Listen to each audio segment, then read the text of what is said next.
امریکہ کی جانب سے ایران پر فضائی حملوں اور ایرانی تیل کی فروخت پر دوبارہ پابندی عائد کیے جانے کے بعد عالمی منڈی میں خام تیل کی قیمتوں میں نمایاں اضافہ ریکارڈ کیا گیا ہے۔ برطانوی خبر رساں ادارے رائٹرز کے مطابق امریکی خام تیل کی قیمت 2.7% اضافے کے ساتھ $72.40 فی بیرل تک پہنچ گئی ہے۔ ابنائے ہرمز میں آئل ٹینکرز پر حملوں کے بعد شروع ہونے والی اس امریکی کارروائی نے عالمی مالیاتی منڈیوں میں بھی شدید بے چینی پیدا کر دی ہے، جس کے باعث امریکی ٹریجری بانڈز کی قدر میں کمی آئی ہے۔ امریکہ کا کہنا ہے کہ مشرق وسطی میں بڑھتی ہوئی اس جغرافیائی کشیدگی سے توانائی کی رسد متاثر ہونے کا خطرہ ہے، جس سے عالمی سطح پر مہنگائی اور شرح سود میں اضافے کے خدشات بڑھ گئے ہیں۔ امریکی صدر ڈونلڈ ٹرمپ نے اپنے social media platform truth social پر جنوبی ایران کے شہر بندر عباس میں ہونے والے امریکی فضائی حملوں اور دھماکوں کی ویڈیو فوٹیجز شیئر کر دی ہیں۔ یہ حملے ایسے نازک وقت میں کیے گئے ہیں جب لاکھوں ایرانی شہری سابق سپریم لیڈر آیت اللہ علی خامنئی کی آخری رسومات میں شریک ہیں۔ امریکی سینٹرل کمانڈ کے مطابق ابنائے ہرمز میں 3 بحری جہازوں پر تہران کے حملوں کے جواب میں ایران کے اندر 80 سے زائد اہداف کو نشانہ بنایا گیا ہے، جس کے دوران بندر عباس، سیرک اور جزیرہ قشم میں درجنوں دھماکے ہوئے۔ دوسری جانب ایران نے تجارتی جہازوں پر حملوں کے امریکی دعووں کو مشکوک الزامات قرار دے کر مسترد کر دیا ہے۔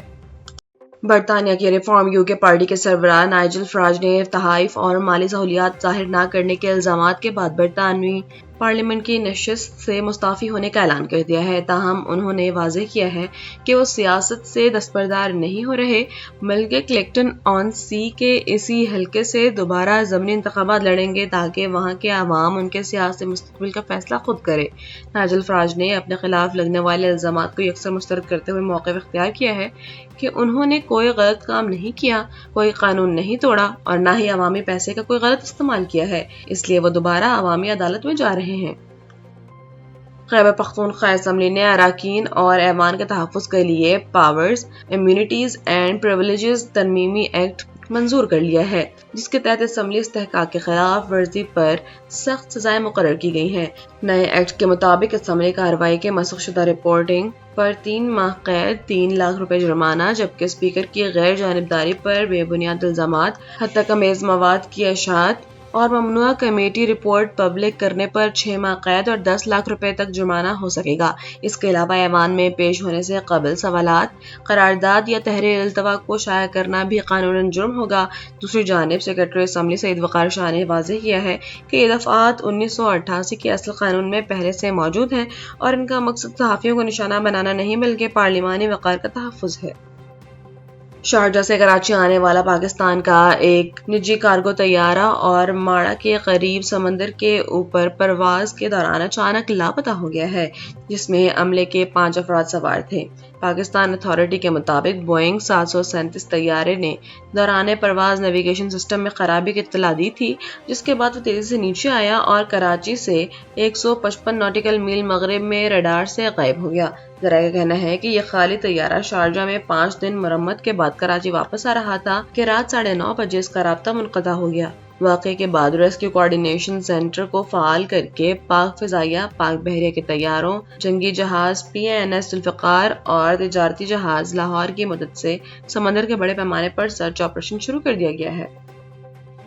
وفاقی وزیر خزانہ سینیٹر محمد اورنگزیب نے ملک میں نئی انڈسٹریل پالیسی جلد متعارف کرانے کا اعلان کیا ہے، جس سے صنعت کاروں کو ریلیف اور معاشی سمت کا تعین ہو سکے گا۔ کراچی میں تقریب سے خطاب کرتے ہوئے انہوں نے بتایا ہے کہ حکومت 3 بجلی تقسیم کار کمپنیوں سمیت 28 سرکاری اداروں کی نجکاری پر کام کر رہی ہے۔ وزیر خزانہ کا کہنا تھا کہ معیشت میں آہستہ آہستہ استحکام آ رہا ہے، سپر ٹیکس میں کمی کر کے صنعتوں کو ریلیف دیا گیا ہے، جبکہ حالیہ عرصے میں ملک سے 19 غیر ملکی کمپنیاں گئیں اور ان کے مقابلے میں 79 نئی غیر ملکی کمپنیاں پاکستان آئیں۔ انہوں نے مزید واضح کیا ہے کہ برآمد کنندگان کے لیے 88 ارب روپے رکھے گئے ہیں، جنہیں 4.5% کے رعایتی شرح پر فائننسنگ فراہم کی جائے گی۔ اور سپریم کورٹ نے خواتین کے وراثتی حقوق سے متعلق ایک بڑا اور تاریخی فیصلہ سناتے ہوئے قرار دیا ہے کہ بیٹیوں کو وراثت سے محروم کرنا اسلامی شریعت اور ملکی قانون کی سرِ خلاف ورزی ہے۔ عدالت عظمیٰ نے مٹھی خان کی وراثتی زمین پر قبضے کے تنازع میں بلوچستان ہائی کورٹ کا فیصلہ برقرار رکھتے ہوئے اپیل خارج کر دی اور اصل وارثوں کو شرعی حصص دینے کا حکم دیا۔ جسٹس عرفان سعادت خان کے تحریر کردہ فیصلے میں واضح کیا گیا ہے کہ فراڈ سے حاصل شدہ جائیداد اور جعلی انتقالات کی کوئی قانونی حیثیت نہیں ہوتی۔ عدالت نے دو ٹوک موقف اپنایا ہے کہ کوئی بھی جرگہ یا قبائلی روایت قرآن و سنت کے خلاف جا کر کسی وارث کا حق ختم نہیں کر سکتی اور ریونیو ریکارڈ میں انتقال ملکیت کو حتمی ثبوت نہیں مانا جا سکتا۔